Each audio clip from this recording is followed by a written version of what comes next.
আসসালামু আলাইকুম। দুপুরের শীর্ষ সংবাদে স্বাগত জানাচ্ছি আমি শাহনাজ পারভীন। রোমের পথে প্রধান উপদেষ্টা। পিআর পদ্ধতি এদেশের মানুষও গ্রহণ করবে না, মির্জা ফখরুল। জামাত ছাড়া 9 দলের বৃহত্তর প্ল্যাটফর্ম গড়ে তুলতে আলোচনা। নেসকোর কর্মকর্তাদের কলিজা ছিঁড়ে ফেলার হুমকি সার্জিসের।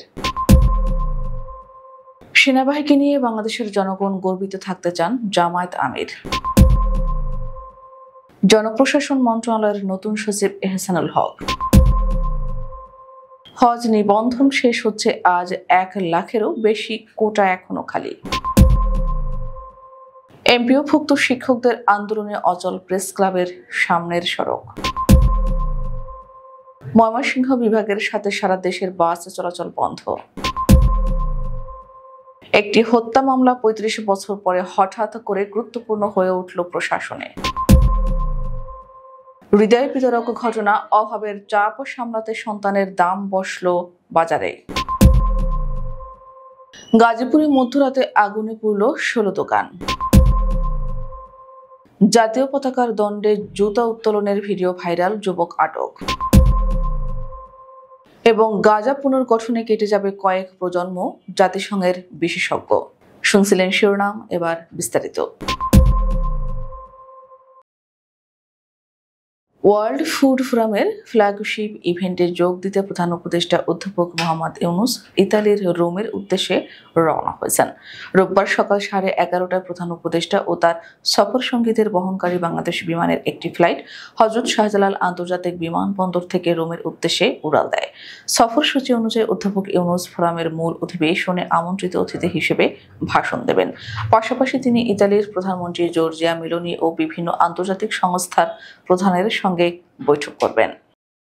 বিএনপি মহাসচিব মির্জা ফখরুল ইসলাম আলমগীর বলেছেন, পিআর পদ্ধতি এদেশের মানুষও গ্রহণ করবে না, চাপিয়ে দেয়া কোনো কিছু এদেশের মানুষও গ্রহণ করে না। রোববার দুপুর 12টার দিকে ঢাকায় একটি অনুষ্ঠানে তিনি এসব কথা বলেন। তিনি বলেন, বিএনপির বিরুদ্ধে অপপ্রচার চলছে, বিএনপি নাকি সংস্কার চায় না। বিএনপি সংস্কারের পক্ষে, আপনারা অপপ্রচারে কান দেবেন না। জামাত ছাড়া বৃহত্তর একটি রাজনৈতিক প্ল্যাটফর্ম গড়ে তোলার লক্ষ্যে বৈঠক করেছে 9টি দল। বৃহস্পতিবার রাতে রাজধানীর উত্তরায় জাতীয় সমাজতান্ত্রিক দল জেএসডি সভাপতি আসম আব্দুর রবের বাসায় এই বৈঠক অনুষ্ঠিত হয়। গণতন্ত্র মঞ্চের শরিক 6 দল, আমার বাংলাদেশ এবি পার্টি, জাতীয় নাগরিক পার্টি, এনসিপি ও গণ অধিকার পরিষদ এই বৈঠকে অংশ নেয়। জানা গেছে, আগামী নির্বাচনের আগে বৃহত্তর প্ল্যাটফর্ম গড়ে তোলা ছাড়াও চলমান রাজনৈতিক পরিস্থিতি নিয়ে বৈঠকে আলোচনা হয়।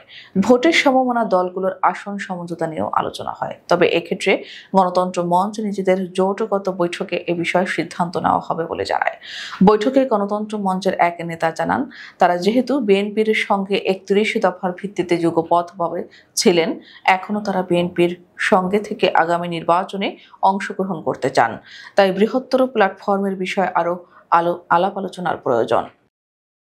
পথসভা চলাকালে বিদ্যুৎ চলে যাওয়ায় জাতীয় নাগরিক পার্টি এনসিপি উত্তরাঞ্চলের মুখ্য সংগঠক সার্জিস আলম ক্ষিপ্ত হয়ে বলেছেন, এর আগেও পঞ্চগড়ে এনসিপির প্রোগ্রাম চলাকালে বিদ্যুৎ গেছে। নেসকোর যে মালিক, তাকে এবং তার বাপকে জবাব দিতে হবে প্রোগ্রাম চলাকালে এটা হয় কেন। 1 দিন হয়তো, 2 দিন হয়তো, কিচ্ছু বলতাম না। 3 দিনে এটা হয়েছে। যারা এটা করছে তারা হচ্ছে রাজনৈতিক চাটুকার। এই রাজনৈতিক দেউলিয়াদের আমরা দেখে নিব তাদের কলিজা কত বড় হয়েছে। কলিজা ছিঁড়ে রাস্তায় ফেলে রাখবো। চাঁদাবাজি সহ সব অপকর্মের বিরুদ্ধে সার্জিস আলমের নেতৃত্বে পঞ্চগড় শহর থেকে বাংলাবান্ধা পর্যন্ত গতকাল শনিবার লং মার্চ হয়। সেই লং মার্চের সমাপ্তি বক্তব্য দেন রাত 9:30টার দিকে। পঞ্চগড় জেলা শহরের শেরেবাংলা পার্ক সংলগ্ন জুলাই স্মৃতিস্তম্ভে এই আয়োজনে বক্তব্য দেওয়ার সময় সার্জিস আলম এসব কথা বলেন। গুম ও খুনের সঙ্গে জড়িত বাংলাদেশ সেনাবাহিনীর কতিপয় কর্মকর্তাকে বিচারের আওতায় আনার প্রক্রিয়া শুরু হয়েছে বলে জানিয়েছেন বাংলাদেশের জামায়াত ইসলামীর আমির ডাক্তার শফিকুর রহমান। জামায়াত আমির বলেন, দুঃখজনক হলেও সত্য, এই বাহিনীর কতিপয় সদস্য দেশের বিদ্যমান আইন ও মানবাধিকারের প্রতি সম্মান প্রদর্শনে সম্পূর্ণভাবে ব্যর্থ হয়েছিলেন। সেই সঙ্গে এও বলেন, দেশপ্রেমিক সেনাবাহিনীকে নিয়ে বাংলাদেশের জনগণ গর্বিত থাকতে চান। রোববার সকালে নিজের ভেরিফাইড ফেসবুক পেজে দেওয়া এক পোস্টে ডাক্তার শফিকুর রহমান এসব কথা বলেন, যা তার দলের ভেরিফাইড ফেসবুক পেজেও শেয়ার করা হয়।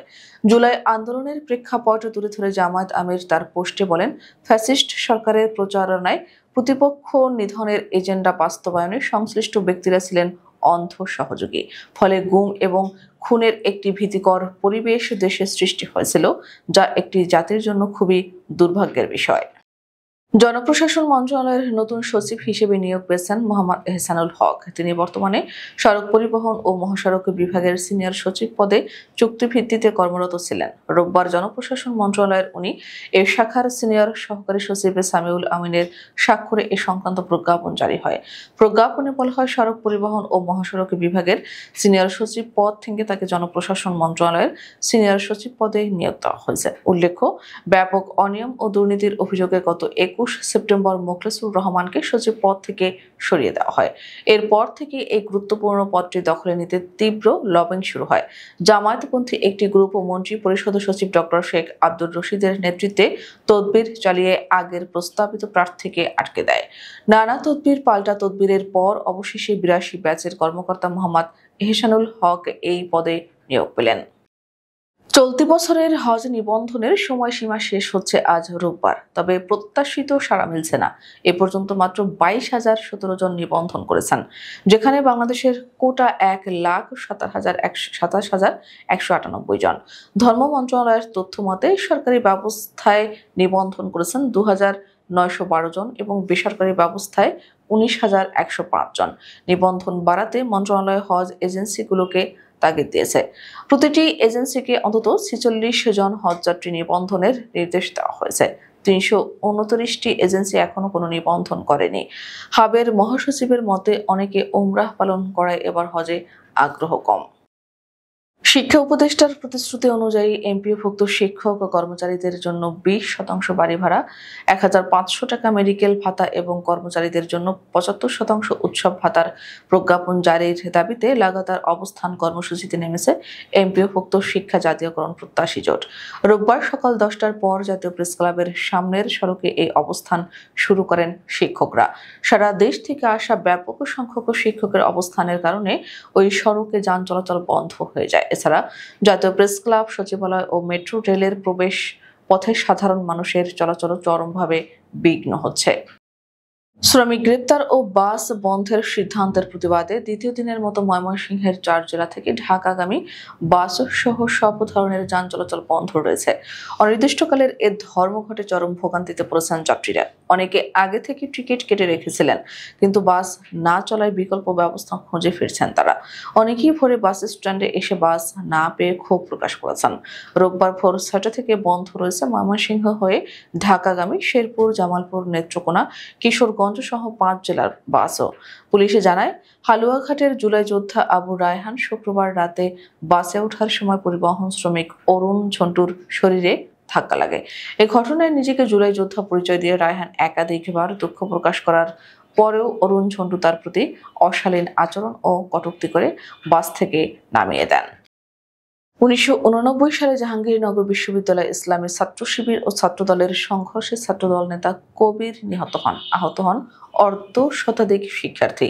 এই ঘটনায় শিবিরের রাজনীতি নিষিদ্ধ হয় ও 22 জন বহিষ্কৃত হয়, যাদের মধ্যে ছিলেন মোহাম্মদ এরফানুল হক। পরে তিনি বিসিএস এ উত্তীর্ণ হয়ে জনপ্রশাসন ক্যাডারে যোগ দেন এবং সম্প্রতি জনপ্রশাসন মন্ত্রণালয়ের অতিরিক্ত সচিব এপিডি পদে থেকে জ্বালানি ও খনিজ সম্পদ বিভাগে বদলি হয়েছেন। এরপর থেকেই জামায়াতপন্থী কর্মকর্তা ও আইনজীবীরা তার বদলি ঠেকাতে সক্রিয় হয়ে উঠেছেন বলে গোয়েন্দা সূত্র জানিয়েছে। আর নতুন এপিডি ফিরোজা সরকারের যোগদান রোধে মিথ্যা প্রচারণা চালাচ্ছেন। প্রশাসনে নিরপেক্ষতা ফিরিয়ে আনার উদ্যোগে সরকার জনপ্রশাসন সচিব মোখলেসুর রহমানকে অপসারণের পর নতুন নিয়োগ দিতে গেলে জামায়াত ঘনিষ্ঠ গোষ্ঠীর বাধা সৃষ্টি হয়। বর্তমানে সচিব পদে নিয়োগ নিয়ে সরকারের ভেতরে দ্বিধা ও রাজনৈতিক টানাপোড়েনে তুঙ্গে। অভাব অনটনের তীব্র চাপে সন্তান বিক্রি করতে বাধ্য হচ্ছেন দেশের প্রান্তিক পরিবারের অসহায় মা বাবারা। সম্প্রতি ব্রাহ্মণবাড়িয়ার নাসিরনগরে দিনমজুর লালন মিয়া ও তার স্ত্রী মারুফা আক্তার মাত্র 50,000 টাকায় নবজাতক সন্তান বিক্রি করেছেন। অভাবের কারণে তারা এর আগেও একই সন্তান বিক্রি করেছিলেন। একই চিত্র ঝিনাইদহে হয়। সেখানে সুমাইয়া খাতুন দেনার টাকা পরিশোধে সদ্য জন্ম নেওয়া ছেলে সন্তানকে দত্তক দিতে বাধ্য হয়েছেন। মানবাধিকার কর্মীরা বলছেন, জীবনযাত্রার ব্যয় বৃদ্ধি, বেকারত্ব ও সামাজিক সুরক্ষা ব্যবস্থার অকার্যকারিতার কারণে দরিদ্র পরিবারগুলো চরম হতাশায় ঠেলে পড়েছে। বিশেষজ্ঞরা মনে করেন, সন্তান বিক্রি কেবল দারিদ্র্যের নয়, রাষ্ট্রের সামাজিক নিরাপত্তা ব্যবস্থার ব্যর্থতার প্রতিচ্ছবি। এ ধরনের ঘটনা প্রতিরোধে দরিদ্র পরিবারকে আর্থিক ও খাদ্য সহায়তা, স্বাস্থ্যসেবা এবং কার্যকর পরিবার পরিকল্পনা কর্মসূচি জোরদার করার আহ্বান জানিয়েছেন তারা। গাজীপুর মহানগরীর কাশিমপুর থানায় জিরানি বাজার এলাকায় আগুনে পুড়ে গেছে অন্তত 16টি দোকান। শনিবার দিবাগত রাত 1টার দিকে এই অগ্নিকাণ্ড ঘটে। গাজীপুর ফায়ার সার্ভিসের উপসহকারী পরিচালক মোহাম্মদ মামুন বিষয়টি নিশ্চিত করেছেন। তিনি জানান, মধ্যরাতে জিরানি বাজারে আগুন লাগার খবর পেয়ে ফায়ার সার্ভিসের 5টি ইউনিট প্রায় 1.5 ঘন্টা চেষ্টা চালিয়ে আগুন নিয়ন্ত্রণে আনে। আগুনে 16টি দোকান পুড়ে গেছে বলে প্রাথমিকভাবে জানা গেছে। অগ্নিকাণ্ডে কোনো হতাহতের খবর পাওয়া যায়নি। ফায়ার সার্ভিস ও স্থানীয় সূত্রে জানা গেছে, শনিবার আনুমানিক রাত 1টার দিকে জিরানি বাজারের একটি টিন শেড দোকান থেকে আগুনের সূত্রপাত হয়। মুহূর্তের মধ্যে আগুন আশপাশের দোকানগুলোতে ছড়িয়ে পড়ে। এতে স্থানীয়দের মধ্যে আতঙ্ক সৃষ্টি হয়। গাইবান্ধার সুন্দরগঞ্জে জাতীয় পতাকার দণ্ডে জুতা ঝুলিয়ে উত্তোলন করা হয়েছে। এই ঘটনার ভিডিও সামাজিক যোগাযোগ মাধ্যমে ছড়িয়ে পড়ার পর এক যুবককে আটক করেছে পুলিশ। শনিবার রাতে সর্বানন্দ ইউনিয়ন পরিষদ এলাকা থেকে তাকে আটক করা হয় বলে জানিয়েছেন সুন্দরগঞ্জ থানার ভারপ্রাপ্ত কর্মকর্তা ওসি আব্দুল হাকিম আজাদ। আটক তরুণের নাম মারুফ হাসান মিরাজ। তিনি সুন্দরগঞ্জ উপজেলার রামভদ্র গ্রামের ফুলমিয়ার ছেলে এবং স্থানীয় বামনডাঙ্গা আব্দুল হক কলেজের একাদশ শ্রেণীর ছাত্র। 18 সেকেন্ডের ওই ভিডিওতে দেখা যায়, জাতীয় পতাকা উত্তোলনের দণ্ডের রশিতে একটি জুতা বেঁধে সেটি উত্তোলন করেছেন এক তরুণ। এ সময় জাতীয় সঙ্গীত বাজছে। পাশে আরো কয়েকজন যুবক দাঁড়িয়ে আছেন। যুদ্ধবিরতি প্রতিষ্ঠার পর বিধ্বস্ত উত্তর গাজার বাস্তুচ্যুত বাসিন্দারা নিজ নিজ এলাকায় ফিরতে শুরু করেছেন। 2 বছর ধরে চলা যুদ্ধে ইসরায়েলি বোমায় তাদের বাড়িঘর ও আশপাশের এলাকা পুরোপুরি ধ্বংসস্তূপে পরিণত হয়েছে। এই পরিস্থিতিতে ইসরায়েলকে সেখানে অবিলম্বে তাঁবু ও অস্থায়ী আশ্রয় কেন্দ্র সরবরাহের অনুমতি দিতে হবে বলে মন্তব্য করেছেন জাতিসংঘের একজন বিশেষজ্ঞ। জাতিসংঘের আবাসন অধিকার বিষয়ক বিশেষ র্যাপরেটিয়ার বালাকৃষ্ণ রাজাগোপাল বলেছেন, উত্তর গাজার যেসব এলাকা থেকে ইসরায়েলি সেনারা সরে গেছেন সেখানে ফিরে ফিলিস্তিনিরা ধ্বংসস্তূপ ছাড়া আর কিছুই খুঁজে পাচ্ছেন না। শনিবার আল জাজিরাকে দেয়া এক সাক্ষাৎকারে রাজা গোপাল বলেন, মানসিক প্রভাব ও আঘাতের মাত্রা ভয়াবহ। উত্তর গাজায় ফিরে আসা লোকজনের মধ্যে আমরা এখন সেটাই স্পষ্টভাবে দেখতে পাচ্ছি। আমাদের পরবর্তী রাতের শীর্ষ সংবাদ দেখার আমন্ত্রণ জানিয়ে এখনকার মতো বিদায় নিচ্ছি। দর্শক, ভিডিওটি শেষ পর্যন্ত দেখার জন্য আপনাকে অসংখ্য ধন্যবাদ। নিত্য নতুন সংবাদ পেতে আমাদের ইউটিউব চ্যানেলটি সাবস্ক্রাইব করুন ও নিয়মিত নোটিফিকেশন পেতে বেল বাটনটি ক্লিক করুন এবং আমাদের ফেসবুক পেজটিতে লাইক করুন। এছাড়াও আমাদের ভিডিওতে লাইক দিয়ে শেয়ার করুন। আল্লাহ হাফেজ।